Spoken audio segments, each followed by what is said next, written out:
Hey friends, today we're going to read Curious George Goes Camping. Have you ever been camping? Did you go in a tent or did you go in a trailer or a cabin? Lots of different ways to go camping. Let's see what Curious George does. Let me share my screen. Curious George Goes Camping. This is George. He was a good little monkey and always very curious. This weekend, George and his friend, the man with the yellow hat, had special plans. They were going camping. At the campsite, the man with the yellow hat unpacked their gear while George looked at all the tents. He saw tents for big families and one just the right size for a puppy. There were even tents on wheels. Would you like to help me put up our tent? The man asked. George was happy to help. It would not be hard to set up a tent, he thought, but it wasn't easy. George, why don't you fill our bucket with water at the pump? His friend suggested. We'll need it by the campfire later when we roast marshmallows. Marshmallows. George loved marshmallows. He couldn't wait to try them roasted. Now don't wander off and get into trouble, the man warned. But George didn't hear him. He was already gone. At the pump, George worked the handle up and down. Soon his bucket was full. On the way back down the trail, he saw a family packing up.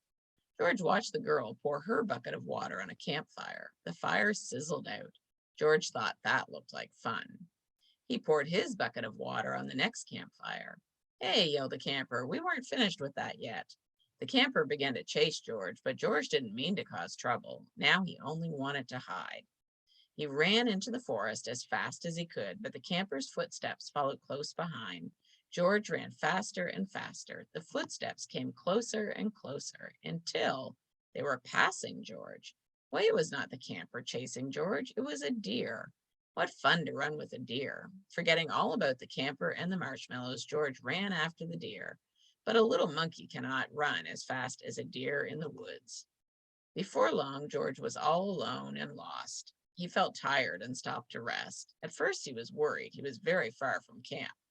But there were lots of animals to keep him company. He saw a lizard sunning on a rock and a squirrel chattering in a tree. Then he saw the tail of a black and white kitty peeking from under a bush. He was curious. Would the kitty like to play? You think that's a kitty? I don't know. He gently pulled the kitty out, but it was not a kitty. It was a skunk, and it was scared. The skunk lifted its tail and sprayed. Whew! The spray smelled awful. The animals tried to get away. George tried to get away too, but he could not. The smell was all over him.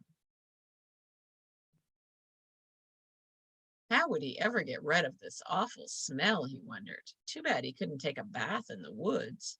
Then George had an idea. He could wash the smell off in the creek. George jumped into the cold water.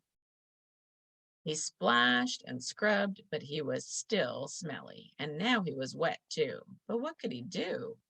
George thought and thought. He climbed up a tree to dry off. Would the smell blow away? No, even dry and high up in the tree, George did not smell better. Poor George. He wished he hadn't wandered so far from camp. He wished he were roasting marshmallows with his friends. Suddenly, George heard footsteps heading towards him. Someone was coming. It was the forest animals. What do you see, friends? Do you see what they're running from? They ran right by him. They had seen something scary. George saw it too. It was a fire. George had gotten into trouble for putting out one fire, but this fire wasn't in the campground. This was an emergency. Quickly, George climbed back down the tree and grabbed his bucket. He scooped it full of water in the creek.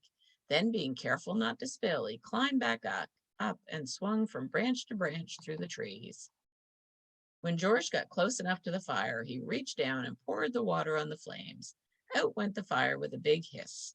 Just then, George's friend rushed out of the forest with the ranger. George, he called, I was afraid you'd be here. It's a good thing you were here, George, the ranger said. We saw smoke from the campfire, but you put out this fire just in time. George was happy to help, and the man with the yellow hat was glad to see that George was safe, but he had a funny look on his face.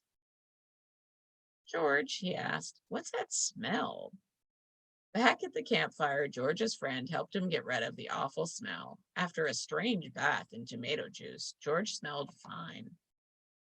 Then the man with the yellow hat invited the ranger to cook dinner with them over their own small campfire. Fires can be nice if you're careful, said the ranger. George agreed, especially for roasting marshmallows. I like to roast marshmallows, don't you? They're very tasty. I don't think I would like to be sprayed by a skunk, though. P.U. All right, friends. I hope you have a great day. Maybe you'll get to go camping soon. All right. Bye bye.